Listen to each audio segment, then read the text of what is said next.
Shalom, muita paz, muita luz, na luz da verdade do real Messias Emmanuel Abidrushim, o Senhor do juízo final. Ele é autor da mensagem do Graal na luz da verdade, obra em 3 volumes. O nome do autor está apenas Abidrushim. Eu sempre falo real Messias porque ele é um real Messias, que a humanidade não o reconheceu. Então eu sempre procuro enfatizar isso. Eu vou falar agora nesse vídeo sobre 2 temas, vamos dizer assim, da vida real, quer dizer, da vida, o espírito também é vida real, mas assim mais do nosso dia a dia, do cenário político, econômico, né? Só alguns pensamentos, porque eu não sou não dedico assim, nem tenho formação, né, nessa área política e econômica, mas já tive bastante vivências sobre isso, né? A questão de Bolsonaro, né? Eu sou bolsonarista, eu apoio Bolsonaro. Quero explicar um pouco as minhas razões, né, de por que, né, me apoiar. Eu, na maior parte da minha vida, eu fui democrata, na linha aí do PSDB. Eu fui até afiliado, né, ao PSDB alguns anos, mas não participava não de reuniões, nada assim. Mas sempre me atraía, principalmente para os debates presidenciais, né? Mas nunca participei assim no dia a dia, né? De um partido político, nem nunca pensei em me candidatar a algo, né? Mas é interessante, né? Pelo menos nesse período que eu vivi, né? Eu nasci em 1961, em 1º de novembro, né? Estou caminhando para os 60 anos, se Deus quiser, né? Vou entrar no clube dos idosos, né? 60 anos já é considerado uma pessoa idosa, né? Que tem, não velho, né? Pode dizer assim que a velhice, talvez acima de 70 anos, né? Talvez eu possa conceituar isso, né? Agora idoso, simplesmente que tem muitos anos, né? E 60 anos já é considerado uma pessoa que já viveu muito, né? Porque também as pessoas confundem muito essa questão de expectativa de vida e o tempo de vida que nós vivemos, né, na Terra, né? Isso é... Eu cheguei a iniciar um curso universitário, né, de geografia, né? Só comentei isso porque estou comentando isso porque eu gosto muito de estudar essas questões também de demografia, né? Estudo da população. E por curiosidade também isso explica muita coisa, né? Da sociedade, né? Da evolução, por exemplo, urbanização da sociedade, quando passamos de população rural para população predominante urbana, todas essas questões são bem muito interessantes, né? E sobre que eu estava falando sobre às vezes eu perco algum tema bem específico, mas estava falando sobre a questão de ser idoso, né? Também, que exatamente isso. As pessoas falam muito, expectativa de vida, mas na verdade o tempo médio que as pessoas vivem, a partir do nascimento, né? Um ser humano nasceu, já entra na estatística, né? Se você colocar a idade média que um ser humano vive, é muito mais abaixo do que a expectativa de vida, porque entra outros fatores, como, por exemplo, acidentes, acidentes, as chamadas mortes evitáveis, né? Inclui assassinatos, suicídios, todas essas coisas. Então, a idade média por exemplo, de um brasileiro que vive a partir do seu nascimento, talvez esteja na faixa de uns 40 anos, talvez nem isso. Os países desenvolvidos, que têm população mais idosa, talvez uns 50 anos, por aí. Enfim, mas então esse conceito de idoso, não, tem dois quadros que a gente pode tentar colocar uma correspondência para o que é ser uma pessoa idosa, né? Se considerarmos que de fato um ser humano, a partir do nascimento dele, talvez viva em média uns 40 anos, talvez nem isso, no mundo todo. Os países desenvolvidos, mais, né? Vivem talvez uns 50 anos. Os em desenvolvimento, aí talvez uns 40, e os países pobres, né? Talvez a idade média de um ser humano é uns 30 anos, mais ou menos. Porque é por causa da mortalidade, porque tem muita.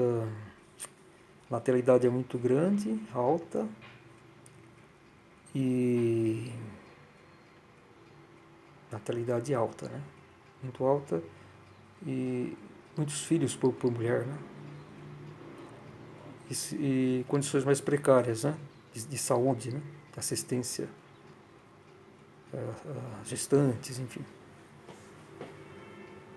Então, pobres, menos recursos, né? Agora tem a questão da expectativa de vida, que da mesma forma é muito variável entre os países ricos, os países de desenvolvimento e os chamados países pobres, né? Que predomina, a maior população está mais na questão dos países em desenvolvimento, não plenamente desenvolvidos, e nos países pobres.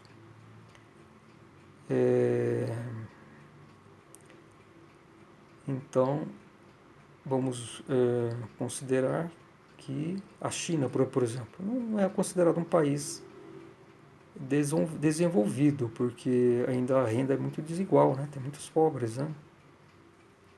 Ela está em processo, mas pode ser considerado um país rico, né? A segunda maior economia do mundo. Outros modos de cálculo podem considerar até que seja o país mais rico, mas é por causa da população dela, da China, que é 4 vezes maior do que a dos Estados Unidos, por exemplo, né? Então a renda per capita da China é ainda muito baixa. Mas então essa questão de ser considerado idoso é muito variável conforme a idade que morremos, né? A idade média, e também a idade da expectativa de vida, né? Então isso é muito variável. Para um país pobre, que talvez em média morrem com uns 30 anos e a expectativa de vida esteja aí uns 40 anos, um pouquinho mais talvez. Quem vive 60 anos talvez seja considerado um velho, né? Mas um país desenvolvido, rico, né? A pessoa que tenha 60 anos, chega nos 60 anos, ele pode se considerar até ainda uma pessoa não idoso.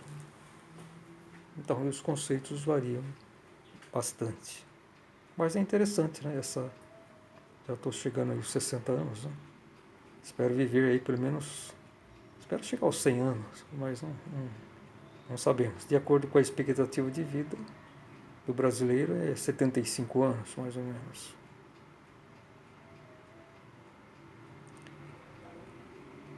Mas, enfim, então surgiu essa questão de idade que eu estou falando justamente por causa das minhas vivências, né? Que eu já vivi bastante, né? Acho que ainda não o suficiente, que desejo viver mais, mas se considerarmos as vivências a partir do momento dos 15 anos, vamos dizer assim, que é um juvenil, né? Saímos aí já da idade infantil, da idade de adolescente. Eu acho que o juvenil já pode considerar um adolescente, né? A partir do adolescente até, até 18 anos, até se tornar maior de idade, então uns 20 anos. Mas a partir desse momento, de uns 15 anos, começamos a ter mais, vamos dizer, o espírito assume aquele corpo, né? Aquele corpo infantil, passa a predominar nossas vivências mais incisivas, né? Vamos dizer, a gente aprende mais, as experiências, as vivências se tornam mais marcantes, né? Então, talvez pudesse fazer uma divisão entre a, a vida, né? Que possa se dividir em 3 etapas, vamos dizer assim, né? Aquela da infantil e que é até chegarmos no início da adolescência e que ela tem um período de anos menor, né? Geralmente, na média, vamos considerar aí 12 anos, 12, 13 anos, mais ou menos. Depois temos aquela segunda faixa, vamos dizer, desde a adolescência, a idade juvenil, até a plena maturidade, vamos dizer assim, plena maturidade, idade matura, que seria, vamos considerar até os 59 anos, né? E a partir dos 60 já uma vivência do idoso, do velho, né? Que é 60 anos em diante, que já vai em outra categoria, né? Não tem mais aquela agilidade física, não tem mais aquela rapidez de raciocínio, vamos dizer assim, mas tem aquele saber acumulado, né? Que, que mesmo na idade adulta, né? Até madura, não se consegue, né? Acho que a plenitude, né, do saber se adquire a partir quando entramos nessa idade de idoso, né? Vamos dizer assim, vamos considerar 60 anos, que nossas reflexões ficam mais, a gente pode usar dessa sabedoria adquirida. Então eu já tive bastante vivências, né? Eu estava falando sobre a política, né? Esses quadros, eu não tinha, até muito recentemente, não tinha muita noção do que é esquerda e do que é direita.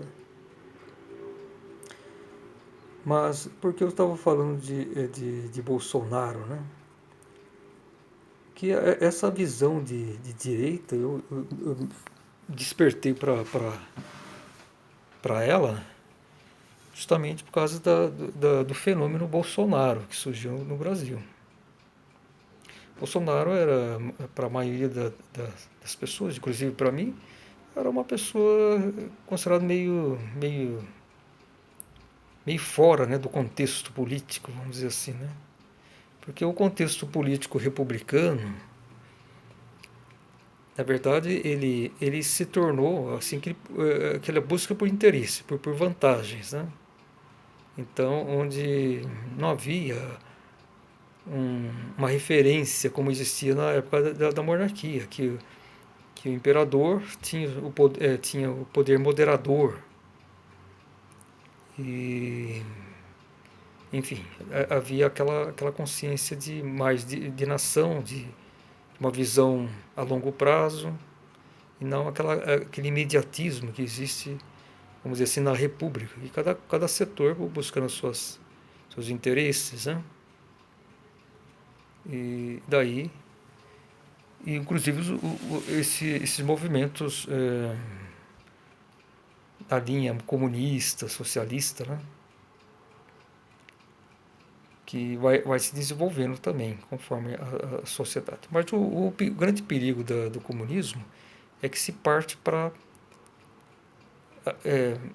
a essência do comunismo, da esquerda, está a revolta. Vamos dizer, a revolta e sobre as condições herdadas da sociedade, né? Os valores tradicionais.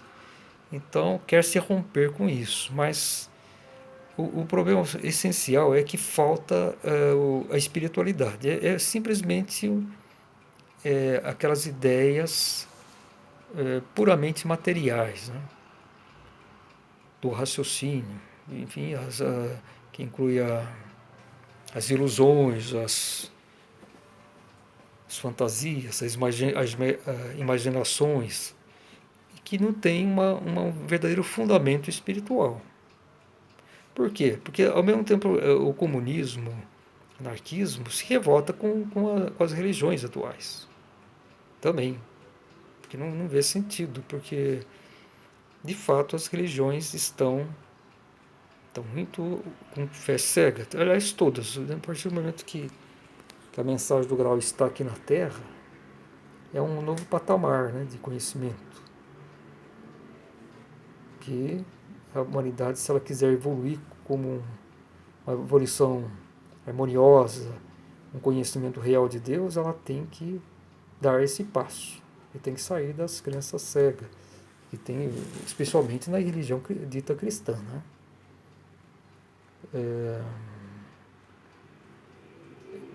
A igreja cristã, por ter vindo de Cristo, ela deveria ser a superior em todos, né? Mas ela não, ela pode dizer que ela é a pior de todas, por causa dos falsos valores, da crença cega, né? Então ela se tornou a pior de todas, a menos que permite a reflexão, uma harmonização. Então ela é uma queda brutal, né? Sair de uma religião, porque a religião o que é? É a vivência de uma doutrina da luz, uma doutrina de Deus, né? Então a humanidade precisa desse estágio. E os comunistas, vamos dizer assim, aquele que procura quebrar radicalmente com todos esses valores da sociedade.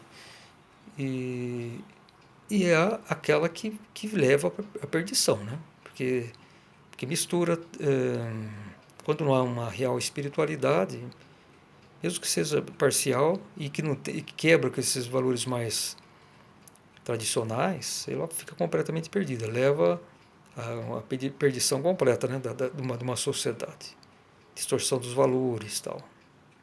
Agora a direita, vamos dizer assim, bolsonarista, porque a minha visão é que a direita de Bolsonaro é uma nova direita, era uma direita que não tem radicalismo. Pode até parecer um termo que não se combina com o Bolsonaro, mas o Bolsonaro ele rompe isso. Isso é a minha opinião. Com as excrescências que existiam numa direita puramente material, né? Porque a direita, vamos dizer que ela se tornou assim, que formou um conceito errado da direita, é aquela que é materialista, né? Ela quer um liberalismo, enfim, econômico, não tem tirania assim no sentido político, né? Ela mas ela tem uns valores puramente materiais. Isso não é possível, né? Agora, a direita de Bolsonaro visa os valores espirituais, pelo menos do que ainda existe no cristianismo. Por isso, ele conseguiu, vamos dizer assim, ter uma base, né? Um fortalecimento. Porque no Brasil, que existe o conservadorismo religioso, nunca será aceito o esquerdista, o comunista, esses valores ligados a um rompimento total com os valores, né, mais tradicionais, né, da sociedade. Então eu acredito que Bolsonaro ele trouxe uma nova direita e que ela tem condições de vencer esse pensamento esquerdista comunista, porque no Brasil não encontrou raízes, né, para que pudesse ser implantado, como em outros países, como a Cuba, Venezuela, União Soviética, né, China.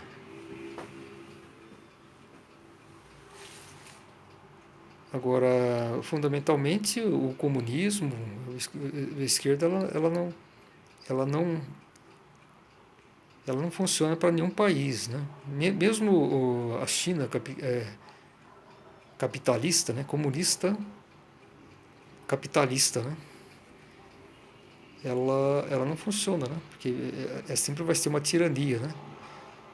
Se busca uma liberdade, mas liberdade daqueles valores que esse grupo de pessoas não, não considera corretos, mas eles querem que a sociedade se torne, vamos dizer, escravas das suas ideias, né? Tirânicas. Então quer impor uma tirania. Então aí a democracia não pode existir. Ela apenas como também o Islã, né? O Islã ele também ele não quer ser democrata. O comunismo deles, vamos dizer assim, é o pensamento religioso deles. Então, eles impõem só tirania religiosa. E não há democracia. Eles usam a democracia dos outros países para poderem adentrar os seus países, enfim. Porque a democracia diz que cada qual tem direito de colocar suas ideias, de atuar, desde que obedeçam às leis do país, à Constituição, os valores. Né? Então, nesse contexto de democracia, ela não proíbe opiniões diferentes, religiosas, né? Desde que não ataquem a Constituição. Né? Se há algum ato terrorista, enfim, ela enquadra simplesmente no conceito policial, né? Então vai punir nesse sentido, mas não a religião em si, né, islâmica. Mas o Islã, ele nunca vai ser um democrata, ele sempre vai ser um radical, como é o comunismo, o pensamento comunista, esquerdista. Né?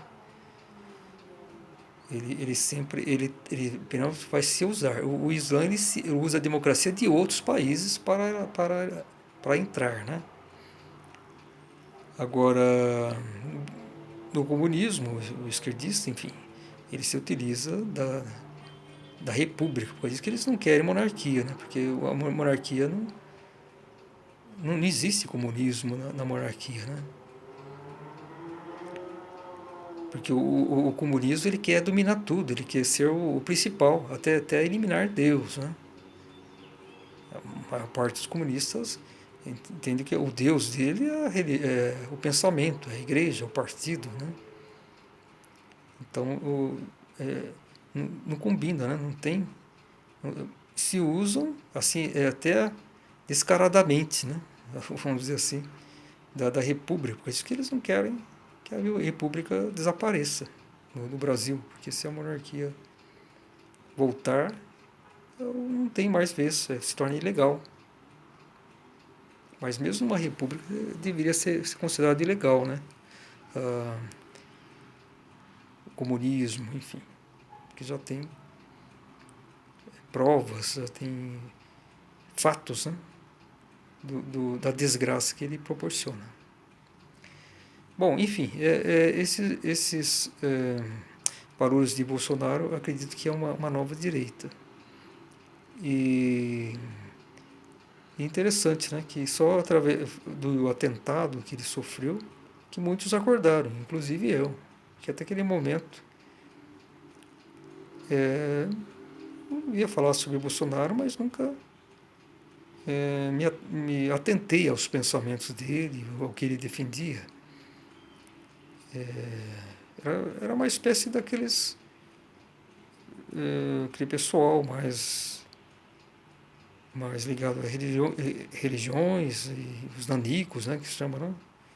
Partidos nanicos, enfim. Mas esse atentado serviu para acordar a sociedade, né? Então eu acredito que a direção dele está certa. E então, por isso que como as pessoas falam sobre terceira via, né? Eu, eu, eu, eu não considero, na verdade, na essência, que o PSDB, o Social Democrático, é uma terceira via, porque eles estão mais fundamentados nos valores esquerdistas, né? Eu penso assim, né? Agora, eu vejo com muita esperança essa renovação, né, política através da direita de Bolsonaro. Eu acho muito importante. Então, essa terceira via praticamente não existe, né? É como ficar em cima do muro, né? É uma espécie de centrão, esquerda-direita, né? Posso dizer que eu entendo assim, o PSDB era uma linha de esquerda, centro-esquerda, né? Ou esquerda, esquerda-centro. Enquanto que essa linha esquerda comunista é extrema esquerda, ou então esquerda, os menos radicais é centro-esquerda ou esquerda-centro. Agora, a direita, ela tem que ser extrema. Ela, acho que para funcionar, ele tem que ter um pensamento extremo, né? Extrema-direita. Mas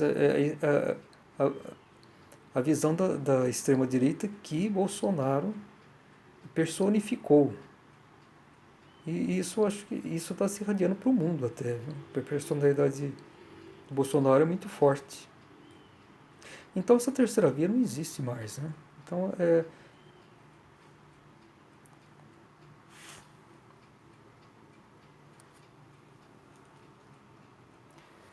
então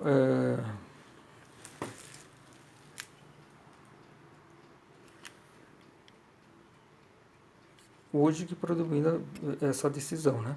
Ou esquerda ou direita. E a direita, quer dizer, a esquerda se enfraqueceu muito.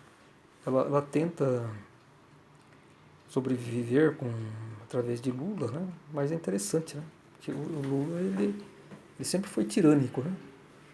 E um pensamento bem rasteiro, vamos dizer assim. Nenhum país assim de primeiro mundo teria eleito um personagem como Lula. Só mais um pessoal que um país de desenvolvimento, né? Que tem essa visão que os países ricos que são vítimas dos países ricos, né? Do imperialismo econômico, político. Então só poderia vicejar um país como o Brasil. Nos Estados Unidos, por exemplo, esse pensamento mais socialista que o Partido Democrático representa, como o Biden, Obama, mesmo assim é diferente em um país rico, né? Porque eles não pode considerar vítimas de ninguém, né? Eles não se consideram vítimas, né? Porque eles são ricos, né? É um país rico, né? Pode ver a questão social interna, né? Mas não assim a questão mundial de ser vítima de uma grande nação como esse pensamento aqui da esquerda do Brasil. Mas o feitiço virou contra o feiticeiro, né? Porque é a própria característica tirânica, né? De desses esquerdistas comunistas, como Fidel, como Lula, né? Não formam bons sucessores, vamos dizer assim, né? Quer dizer, no próprio partido, esse termo bom não seria bom, é o mais adequado, mas um sucessor à altura deles, né? Vamos dizer assim. Então, após esse governo, acabou. Praticamente não tem mais sucessores. Então é isso, um pouco de reflexão. Muita paz, muita luz. Shalom.